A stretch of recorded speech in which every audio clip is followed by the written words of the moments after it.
Imagine a region just steeped in history, a place where power shifted dramatically, cultures blended, and, well, grand empires clashed.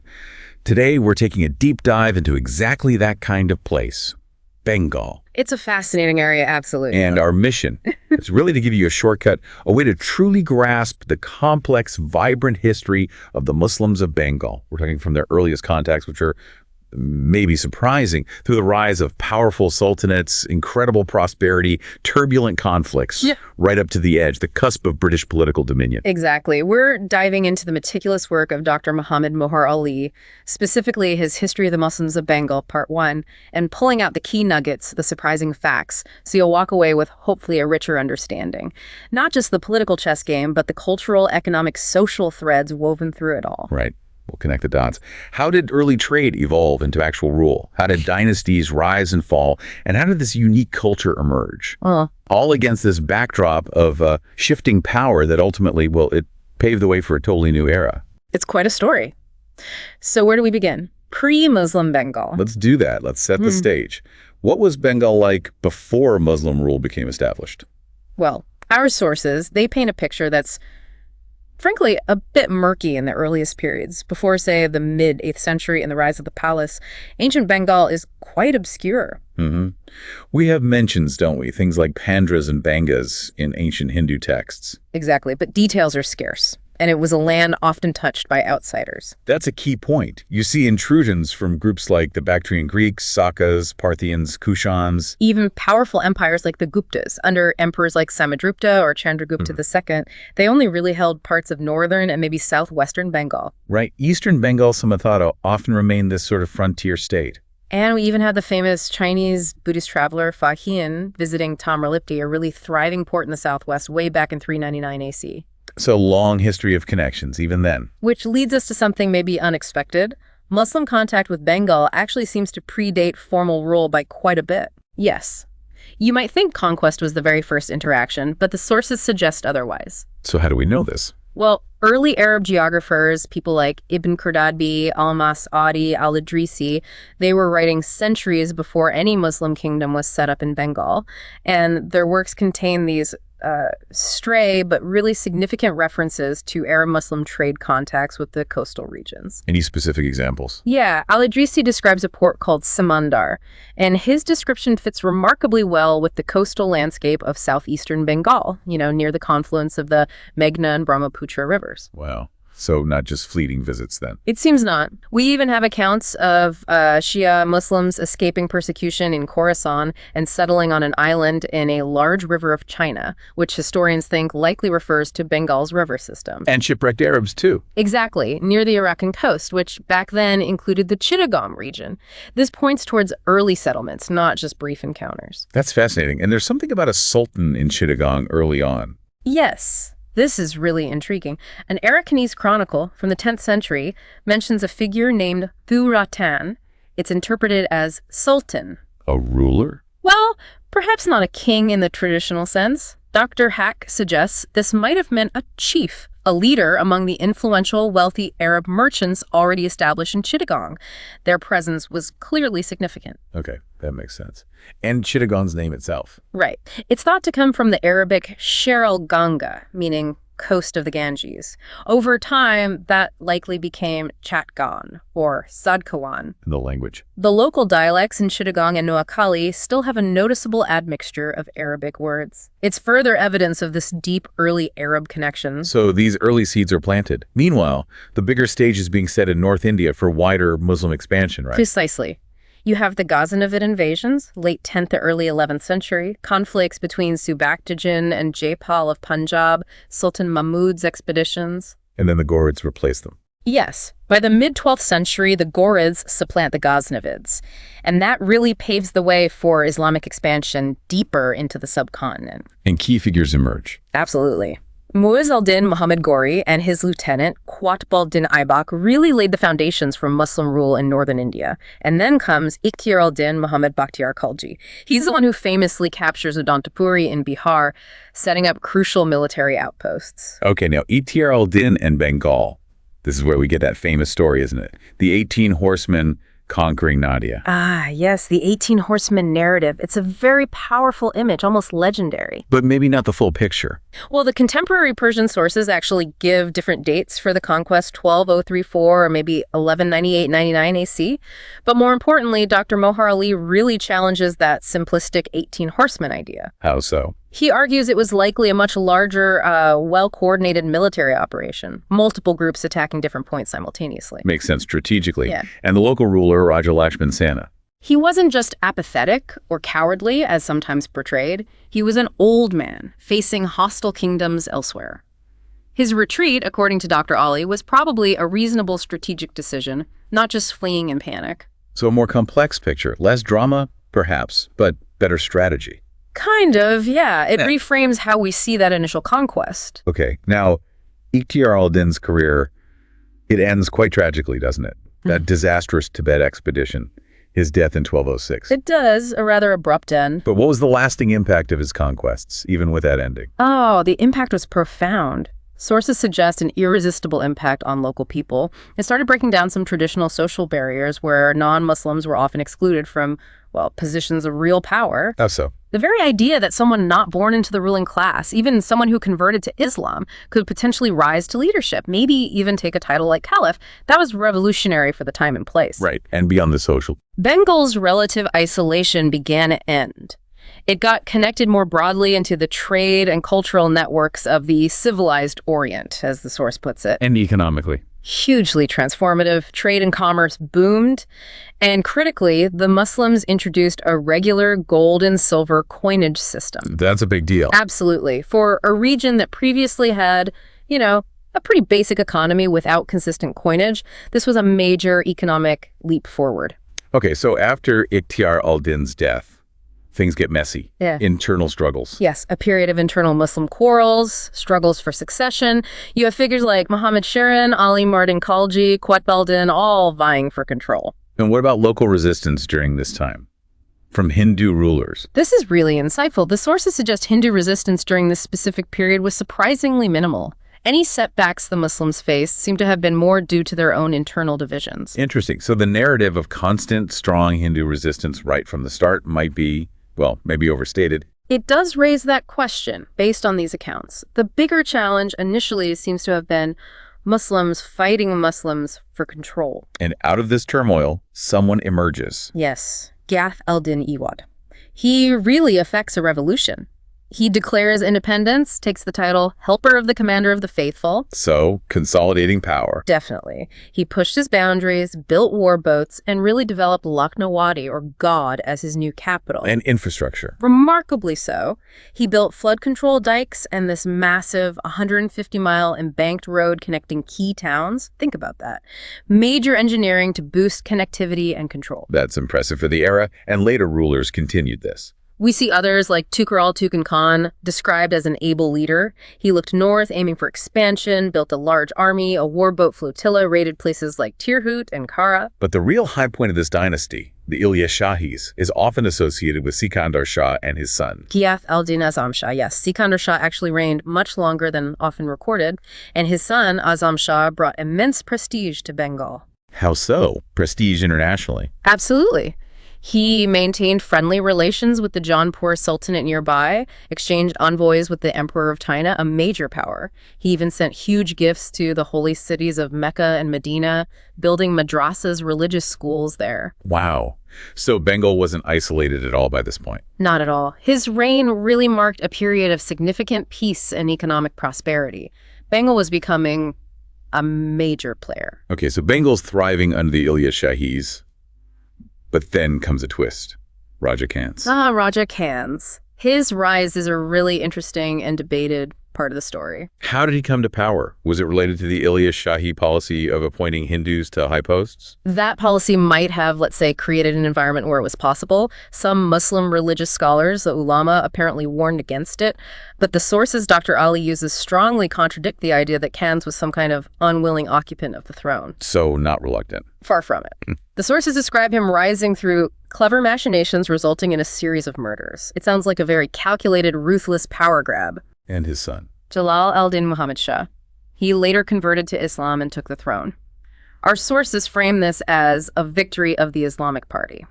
He then worked to boost Bengal's status, diplomatic ties with the Timurids, the Mamluks, beautifying the capital Pandua, then moving it back to God. But stability didn't last long after him. Sadly not. His son, Ahmad Shah, was very young, only 14. The sources mention crimes and follies, and he ended up being assassinated by his own slaves. Chaos again. So the nobility stepped in. Yes. They restored a descendant of the original Ilyas Shah line, Mahmud, to the throne. And during this time, settlement continued. Very much so, especially the Muslim settlement of South Bengal. The figure Khan Jahan is prominent here. His tomb and that incredible 60-dome mosque still stand in Bagherhat Khulna, a real testament to that expansion. Moving forward, late 15th century, Abyssinian rule. That sounds unusual. It was a distinct period. Firoz Shah is seen as a just ruler. His successor, Muzaffar Shah, though, described as bloodthirsty, even though scholars apparently praised him and he promoted education. A contradictory figure. And his reign ended badly. Extremely. A brutal 4-month civil war, apparently 20,000 casualties. Just devastating. But out of that chaos came another dynasty. The Husseini dynasty, yes. Led by Ala al-Din Hussein Shah, who was of Arab origin. What marked his rule? He was effective. Suppressed rebellions, kicked out the Abyssinians, brought back nobles, and interestingly, like the Ilyas Shahis before, he appointed non-Muslims to state posts, even while clearly identifying his policies with Islam. And militarily. Successful campaigns into Tripura and Kamrup, expanding Bengal's influence again. His son, Nusrat Shah, continued this. A peaceful first half to his reign, lots of building, focus on justice. Okay, so Husseini rule seems relatively stable for a time, but then a new force arrives on the scene in India. The Mughals, early 16th century. This changes everything. Babur defeats Ibrahim Lodi at Panipat in 1526, and the Afghans who were defeated. Many fled east towards Bengal, and Nusrat Shah, the Husseini ruler, he gave them refuge, lands. He even married Lodi's daughter. Was that an anti-Mughal move? Yeah. Forming a coalition? Our sources suggest it was more tactical maneuvering than a formal anti-Mughal alliance. Nusrat Shah was playing the political game. But the Afghan presence remained important. Sher Khan. Sher Khan Suri, yes, a key Afghan figure. He briefly entered God in 1538, proclaimed himself ruler, but had to flee when the Mughal Emperor Humayun arrived. But Sher Shah came back, didn't he? He was a brilliant administrator. Absolutely. He eventually defeated Humayun and established his own empire. In Bengal, he reorganized things efficiently, creating smaller districts, sarkars, with Afghan commanders, amirs, reporting directly to him, very centralized. And his successor in Bengal? Suleiman Karani. He continued Afghan rule and was known for establishing Islamic law and justice. But this independent Afghan rule in Bengal, its days were numbered. They were. After Suleiman Karani died, the Mughal Emperor Akbar, now firmly in power, ordered the conquest of Bengal. And his general defeated the last Karani ruler. Yes, Munim Khan defeated Daud Karani in 1576. That marks the end of the Karani dynasty and technically the beginning of Mughal rule in Bengal. But it wasn't smooth sailing for the Mughals initially. Not at all. Mughal authority actually weakened significantly for about a decade after 1576. Why was that? Partly due to Akbar's religious policies, his religious idiosyncrasies, as the source puts it, which apparently caused dissatisfaction among some of his Sunni generals. And there was strong local resistance. Resistance led by whom? Most notably, Isa Khan. He led a powerful anti-Mughal Afghan confederacy, sometimes called the Barawians. The 12 landed chiefs. Exactly, though identifying precisely who the 12 were is a bit vague. But they were a serious force, especially in East Bengal. What about other local figures sometimes highlighted, like Pratapatitya? Nationalist narratives sometimes glorify figures like him. But the sources Dr. Ali uses suggest Pratapatitya often pursued a policy of, well, least resistance towards the Mughals. It shows the complexity. Not everyone was fighting them head-on all the time. The Mughal governors, the viceroys, they had a tough time. They really did. Islam Khan Chisti, Qasim Khan, they struggled with this ongoing Afghan resistance and frontier wars. Ibrahim Khan Fatjang faced threats from the Ahoms in Assam and Arakanese raiders. And didn't Prince Shah Jahan cause problems too? Yes, a major disruption. When he rebelled against his father, Emperor Jahangir, he actually seized Bengal for a while in 1624 before being forced to retreat south to the Deccan. It just shows how unstable Mughal control could be sometimes. But eventually, the Mughals did consolidate their grip. particularly under some very strong viceroys. Yes, figures like Mir Jimla were crucial. He governed from 1660 to 1663. And he wasn't just an administrator. No, he was also a huge merchant himself, with a vast personal trading fleet. This actually led to conflicts with European companies like the English East India Company over customs duties and trade practices. What was his main military achievement? The campaign against Cooch Behar and Assam in 1662. It was tough recapturing territory, then getting bogged down by monsoon rains. But he ultimately forced a peace treaty on the Assamese, extracting territory and a large payment. A difficult but successful campaign. Okay, and after Mir Jimla, Shaista Khan. Shaista Khan governed for 2 long stints, 1664, 1678, and 1679-1688. Some historians paint him negatively, but Dr. Ali's sources show him undertaking significant administrative reforms. Like what? Regularizing land assignments, getting rid of exploitative tax practices like Ankura, trying to make administration fairer and more efficient. And he had a major military success, too. Absolutely. The conquest of Chittagong in 1666. This was huge. Why was Chittagong so important? It had become this notorious base for Portuguese and Ma pirates. They were terrorizing the Bengal coast, running a horrific slave trade. Even other Europeans were apparently involved. It was a real menace. So how did Shaista Khan take it? It was a well-planned operation, built a massive fleet, prepared roads for supply lines, and crucially, he persuaded the Portuguese mercenaries, the Feringis who were working for the pirates in Chittagong, to switch sides. Turning the defenders. Clever. Very.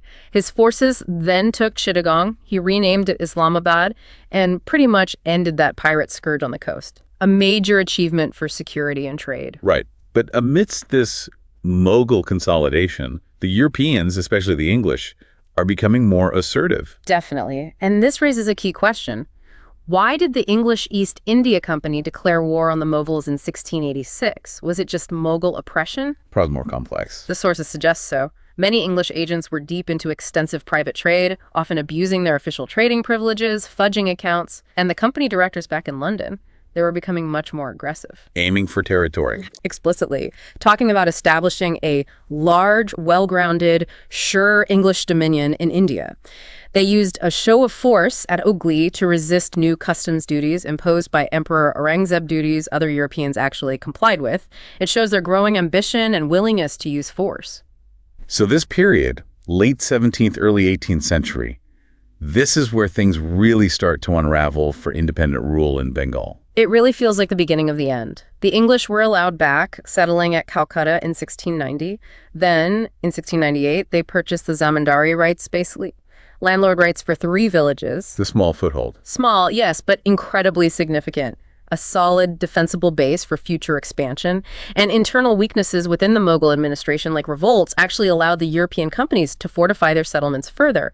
They were creating little enclaves of their own power. And then comes Murshid Qali Khan, a key figure in the early 18th century, 1704, 1727. How is he remembered? Generally as a very honest, efficient, and strong administrator. He really reformed the revenue system, brought officials under tighter control, created a comprehensive revenue rule, the Kamil Tumar. He even moved the capital. Yes, transferred the revenue capital from Dhaka to Maqsusabad, which he renamed Murshidabad after himself, a very capable governor. But his policies had unintended consequences. They did. While his reliance on Hindu officials and zamindars was efficient for collecting revenue, it inadvertently nurtured the rise of this new class. They became incredibly wealthy and influential. The kingmakers. Effectively, yes. Figures like the Jagat Seths, the bankers. This new class began to overshadow the traditional Muslim nobility. And meanwhile, the English kept pushing, using shows of force in trade disputes. So stability in one area inadvertently created new power centers elsewhere. Fascinating dynamic. So after Murshid Qali Khan, his successor, Shuja al-Din Khan, formed this powerful council. Key figures included Haji Ahmad, Mohar Ali, who later becomes the famous Alavardi Khan, the immensely wealthy Jagat Seth banking family, and Ryan Alam Chand. These guys held huge influence. And Shuja al-Din's son, Sarfaraz Khan. Inherited the throne, seen as pious but maybe not politically astute. He made a disastrous mistake. He allowed his army to be largely disbanded based on apparently false advice from rivals, left himself vulnerable. Which led to a dramatic power grab. In 1740, Alivardi Khan, one of the key figures from that council, marched against Sarfaraz Khan, killed him, and seized the throne himself. a coup, essentially. Pretty much. He consolidated power quickly, but almost immediately, Bengal was plunged into chaos. What happened? A decade of brutal Maratha invasions from 1742 to 1751. Led by figures like Bhaskar Pandit, sometimes allied with disgruntled locals like Mir Habib, these raids were devastating. They utterly broke the strength of Muslim political power in Bengal. And the outcome? Eventually, a treaty in 1751. But it came at a heavy price. Bengal ceded Orissa to the Marathas and had to agree to pay the chauth, that annual tribute. A huge blow to Bengal's finances and sovereignty. So connecting the dots here, the policies of Rashid Kuali Khan and Shuja al-Din, plus all that European trading activity. Yes, it had nurtured this powerful new class, wealthy Hindu traders, bankers like the Jagat Seths, key administrative officials. They weren't the traditional nobility. And they became major political players. Yeah, absolutely. Dissatisfied with whoever was Nawab at the time, they started acting as kingmakers. It was a fundamental shift in where power resided in Bengal, driven by economics as much as politics. This brings us right to the edge. Alivardi Khan's grandson, Siraj al-Dawla, he inherits this mess in 1756. The very troubled state indeed, and he clashed almost immediately with the English. Over what? Fortifications they were building without permission, their constant abuse of trade privileges, those distocks, which allowed them tax-free trade, and their habit of sheltering fugitives from the Nawab's justice. He took action. He did. He captured Calcutta.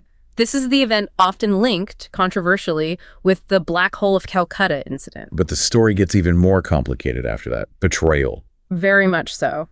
Robert Clive arrives, retakes Calcutta, and forces Siraj al-Dawla to sign the Treaty of Valinagar in early 1757. It granted the English huge concessions. But Clive wasn't satisfied. Not at all. For Clive, this treaty was just buying time. He was determined to overthrow Siraj and eliminate French influence for good. So the reasons given for attacking Siraj later, that he broke the treaty or plotted with the French? Our sources suggest those were largely pretexts. Clive was already planning his move. Siraj's real weakness, his fatal vulnerability, was his unpopularity with that powerful elite, the Jagat Seths, merchants like Umachan who had decided to back the English. They conspired with Clive. Actively.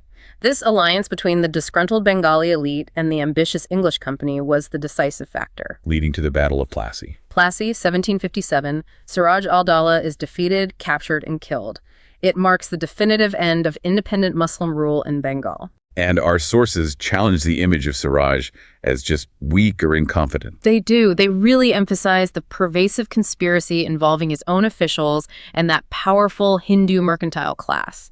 Their alliance with the English, Dr. Ali argues, was the most important factor in Siraj al-Dawla's fall.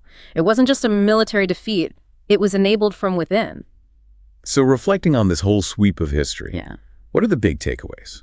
Well, from those very first Arab traders settling on the coast to the powerful sultans building capitals and roads through immense wealth and devastating wars, the history of Muslims in Bengal is just this incredible story of constant change, adaptation, rise, and fall. It really shows how small moments, a shipwreck, a trade deal, a court alliance, can have these huge long-term consequences. It's not just kings and battles. Exactly. It's about profound social shifts, economic transformations, cultural blending, happening over centuries. And the fall of Muslim rule wasn't sudden. No, it feels much more like a gradual erosion. Fueled by internal divisions, yes, but also these huge economic shifts. And, undeniably, the calculated strategic ambitions of the rising European powers, particularly the English. It's quite something to think about. That the very policies which brought stability and prosperity under someone like Murshid Kuali Khan inadvertently helped create the conditions for a new set of power brokers, didn't they? These new groups, rising through trade and finance, ultimately played a key role in changing the landscape of Bengal forever. So a final thought for our listeners to chew on. What does this tell us about the long-term, often unintended consequences of even the most well-intentioned policies?